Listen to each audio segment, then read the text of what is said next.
कंदाल चंदना आपकी हिंदी अध्यापिका हूँ। आज हम श्री बचेंद्री पाल जी कृत एवरेस्ट मेरी शिखर यात्रा नामक पाठ के तीसरे भाग के बारे में चर्चा करेंगे। इसमें हम श्री बचेंद्री पाल जी की सफलता के बारे में चर्चा करेंगे।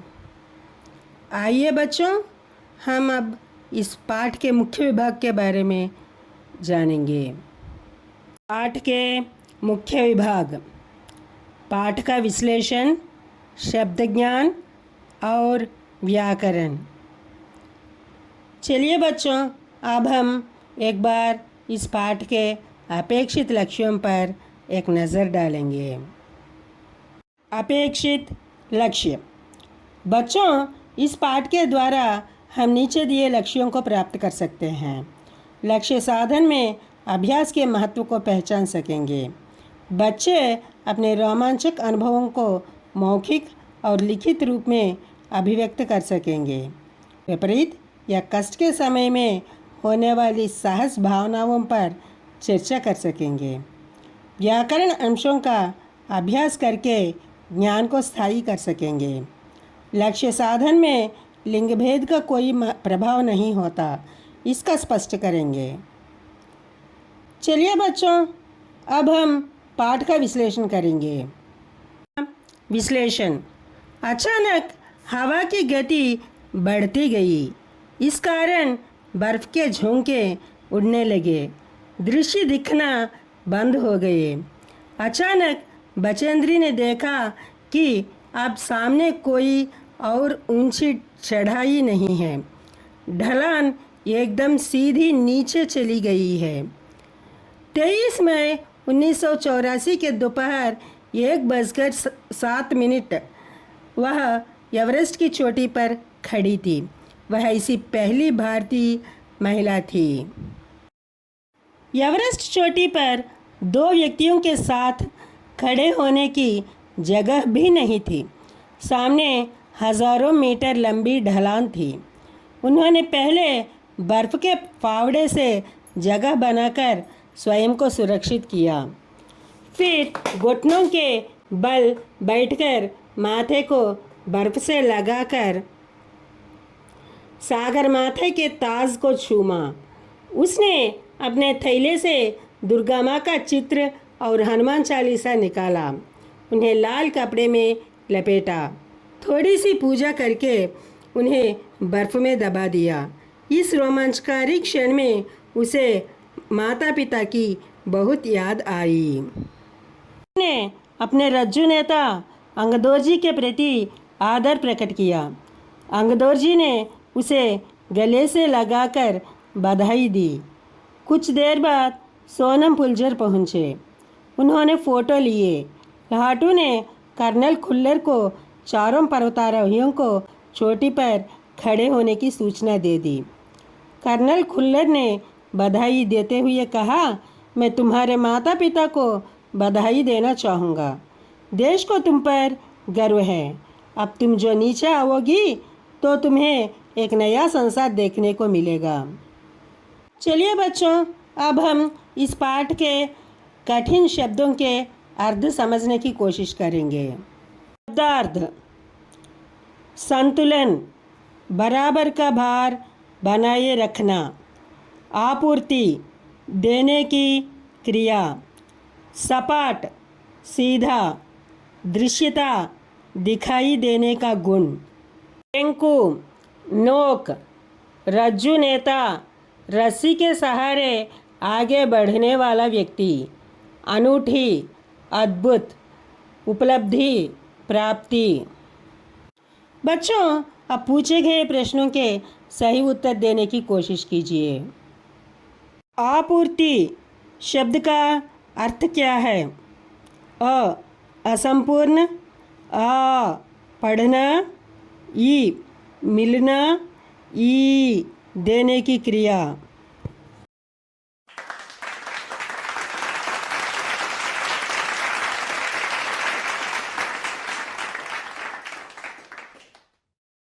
अगले प्रश्न का भी सही उत्तर देने की कोशिश कीजिए। शाबाश बच्चों, आपने सही जवाब दिया। सही जवाब है ई, भरना। सपाट शब्द का अर्थ क्या है? अ पूरा, आ आधा, ई भूरा, ई सीधा। शाबाश बच्चों, आपने सही जवाब दिया। सही जवाब है ई, सीधा।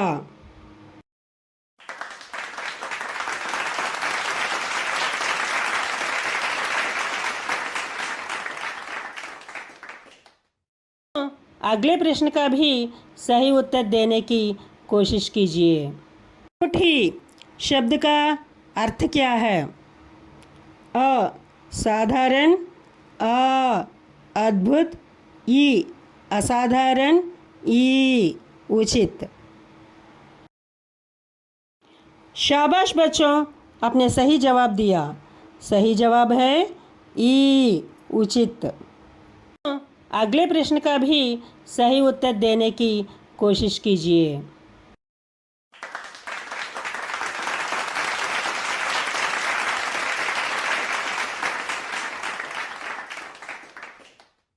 मुख्यता शब्द का अर्थ क्या है?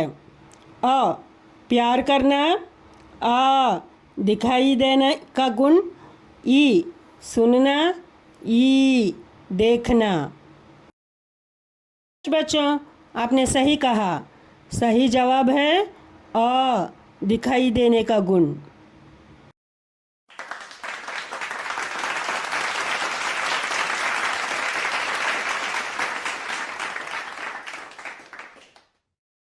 अगले प्रश्न का भी सही उत्तर देने की कोशिश कीजिए।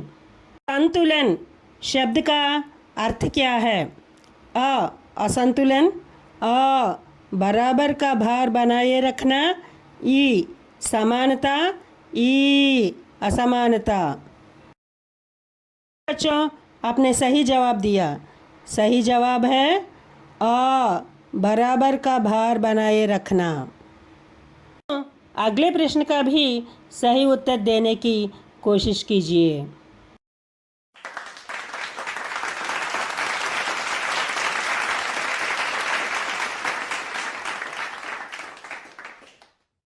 शंकु शब्द का अर्थ क्या है? अ शंख, आ नोक, ई नाम, ई छुरी। बच्चों, आपने सही जवाब दिया। सही जवाब है आ नोक।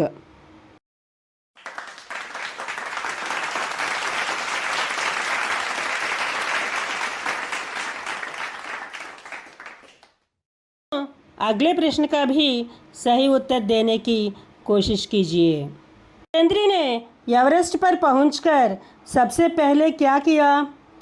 अ अपने भाग्य को सराहा, आ भोजन किया, ई अपने साथियों का धन्यवाद किया, ई एवरेस्ट की बर्फ को माथे से लगाया।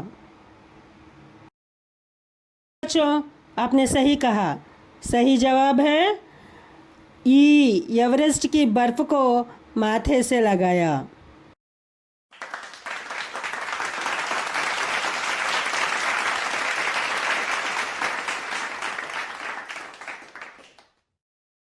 अगले प्रश्न का भी सही उत्तर देने की कोशिश कीजिए।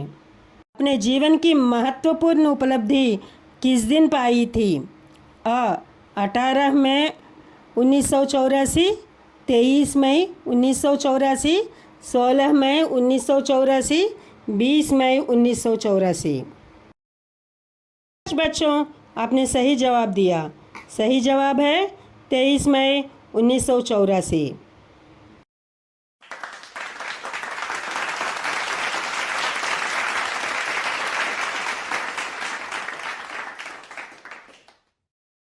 अगले प्रश्न का भी सही उत्तर देने की कोशिश कीजिए।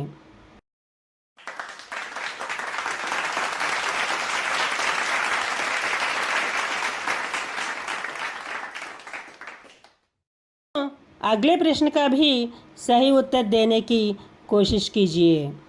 के यात्रा दल के नेता कौन थे? अ. डॉक्टर मीनू मेहता, अ. कर्नल खुल्लर, ई. प्रेमचंद, ई. तेंजिंग। बच्चों, आपने सही जवाब दिया।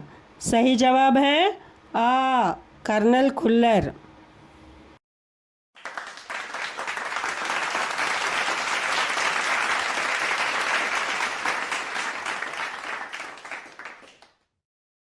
अगले प्रश्न का भी सही उत्तर देने की कोशिश कीजिए। एवरेस्ट शिखर पर फोटो किसने लिए? अ. तेंजिंग, अ. सोनम पुलजर, ई. की, ई. कर्नल खुल्लर। बच्चों, आपने सही जवाब दिया। सही जवाब है अ. सोनम पुलजर।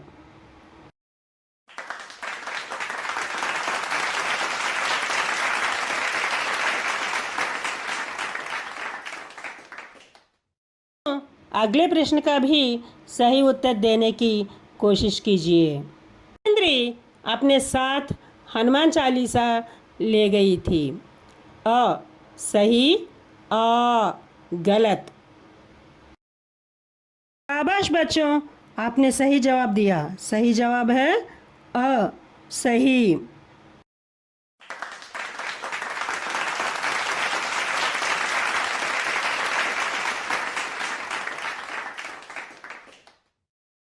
अगले प्रश्न का भी सही उत्तर देने की कोशिश कीजिए।